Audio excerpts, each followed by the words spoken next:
लेकिन इस आजाद माटी में, इस भारत माता की माटी में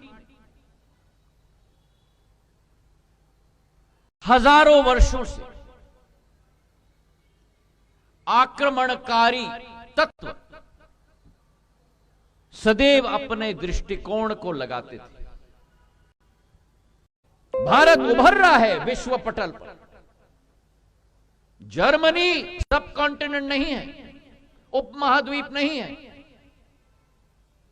चीन उपमहाद्वीप नहीं है।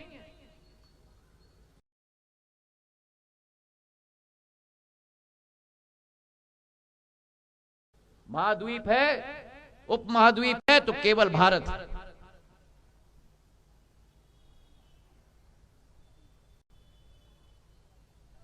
और भारत जब उपमहाद्वीप होता था, भारत को दो अलग अलग टुकड़ों में बांटा गया। कुछ लोगों की संकीर्ण मानसिकता के आधार पर, और जिन लोगों ने उस समय में, इस विभाजन के समय में जो कष्ट उठाया, परिवार टूट गई, रिश्ते टूट गए, नाते टूट गए,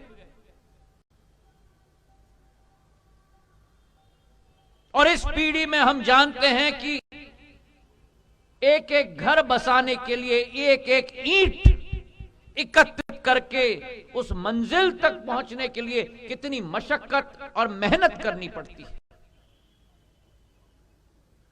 और एक ही क्षण में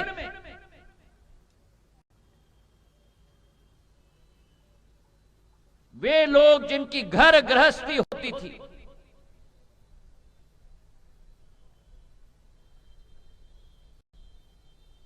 वे आगे जाकर शरणार्थी हो गए।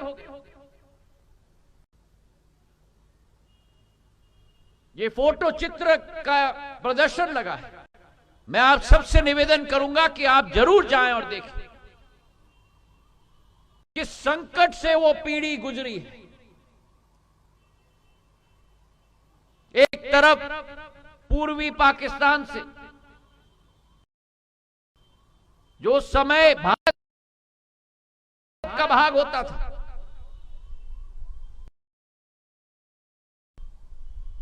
उस क्षेत्र से लोग बंगाल की तरफ कूच पड़े। इस तरफ पश्चिमी क्षेत्र से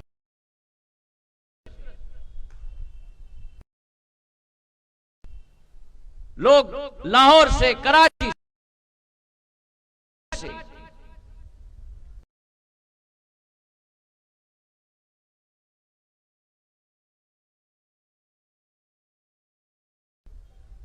पंजाब की तरफ निकले, रावलपिंडी से। 1 करोड़ इस देश के वासी को शरणार्थी होकर बसों में, ट्रेनों में चलकर, घुस घुस कर ट्रेनों के छत पर बैठ बैठकर हजारों किलोमीटर का सफर करना पड़ा। और आज अपने हाथ में जो लेके आप आए वही लेके आए, और आकर दोबारा अपना बसेरा बसाया, दोबारा आकर अपने आप को स्थापित किया, और दोबारा दिन दिन पर वैसे ही एक एक ईंट को पकड़ पकड़ कर अपना घर बनाया, अपना व्यवसाय बनाया, अपने आने वाली पीढ़ी को शिक्षित करने की कोशिश की।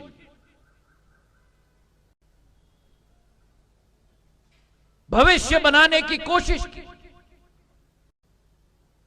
उन पर क्या गुजरा होगा, हम इसका 1% क्या 0.1% भी हम लोग मूल्यांकन नहीं कर सकते।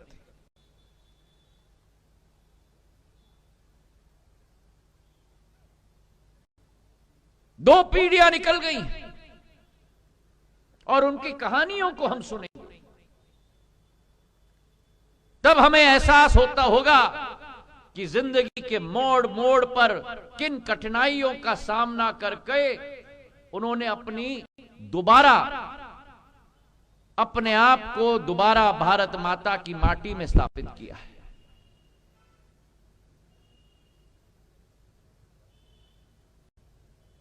दंगे हुए, लोगों की जान गई, पर इस बात का मुझे भी बहुत गौरव है कि उस समय मेरे आजोबा महाराजा शिवाजीराव सिंधिया ने ग्वालियर में भी हिंदू, सिख, अनेक समाजों के लोगों को अपने हाथों से ग्वालियर में बसाया और आज भी उस समाज के लोग, हमारे सिंधी समाज, हमारे बाकी समाज के लोग आज भी ग्वालियर में बसे हुए हैं।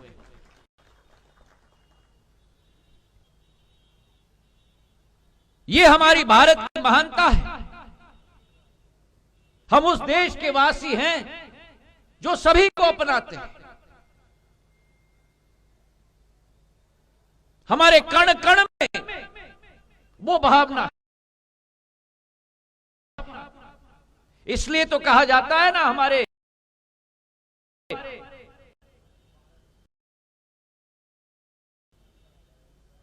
संस्कृत श्लोकों में भी कहा जाता है, हमारे ग्रंथों में कहा जाता है, वासुदेव कुटुंबक, पूरा विश्व एक परिवार है।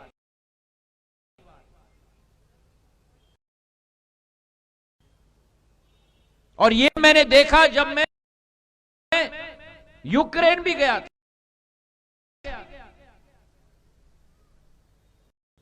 रोमेनिया में हमारे भारतवासी, हंगरी में हमारे भारतवासी, स्लोवेकिया में हमारे भारतवासी, पोलैंड में हमारे भारतवासी, प्रवासी भारतीय जरूरी हो, लेकिन उन्होंने अपने घर खोल दिए,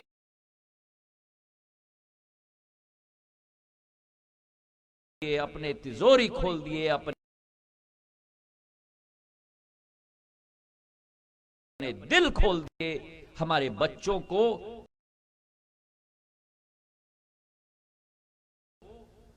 वापस घर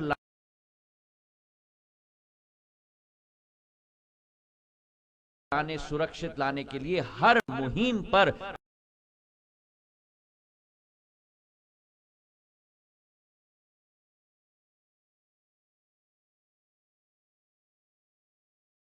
अगर कोई अग्रणी पंक्ति में था तो वो हमारा प्रवासी भारतीय खड़ा था।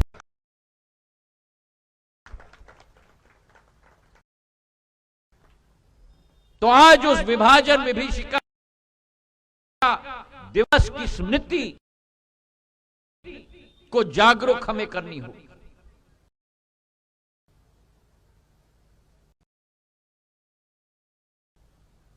कल आजादी के अमृत महोत्सव को हम मनाने जा रहे हैं, हर्ष और उल्लास के साथ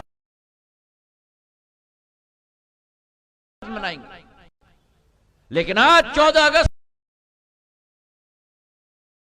को, और केवल इस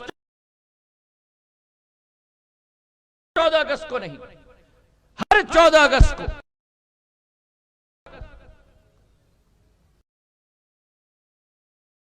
जो घटनाएं घटी, जो संकट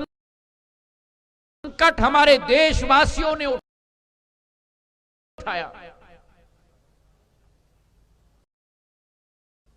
जो इधर से उधर शरणार्थियों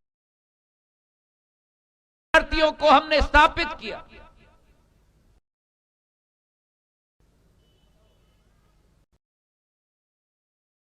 जो रेल की पटरी लोगों को जोड़ती थी, वो रेल की पटरी लोगों को तोड़ने में लग गई।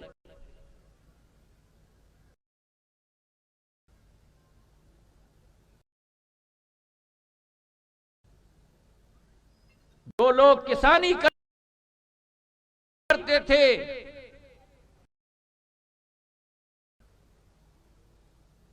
जो लोग फसल उगाते थे, वे ही लोग कतार में खड़े हो गए, एक रोटी आंसू के लिए, आंसुओं के साथ एक रोटी के मोहताज बन गए।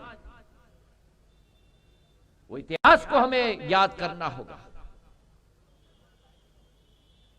और उन लोगों की स्मृति में, हमारे स्वतंत्र संग्रामियों की स्मृति में, जिन्होंने बापू के साथ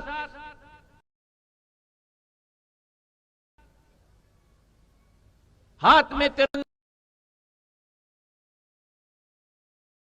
लेकर अहिंसा के पथ पर चलकर विश्व में सबसे बड़ा अहिंसा का परिवर्तन अगर लाया गया तो भारत माता की माटी में बापू के द्वारा लाया गया। यह हमारी देश की इतिहास है मेरे भाई और बहनों, और इस इतिहास को जागरूक रखना, इस इतिहास को अपने कण कण में, अपने आत्मा में, अपने दिल में सदैव जीवित रखना एक ज्योति के पुंज के तरह, और उस इतिहास को हर पीढ़ी को सिखाना, यह हमारी जिम्मेदारी होनी चाहिए। जब हम याद रखेंगे कि हम कहां से आए, आज हम कहां खड़े हैं और आगे जाकर शताब्दी वर्ष पर हमें कहां खड़ा होना है, उस संकल्प के साथ निकलेंगे जैसे प्रधानमंत्री जी का आह्वान है।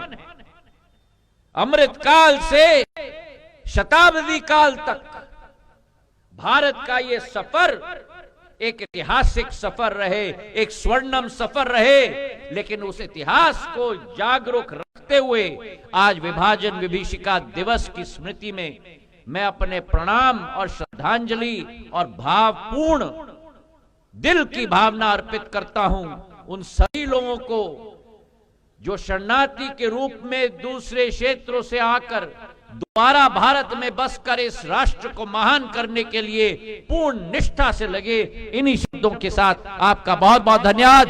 जय हिंद, जय भारत।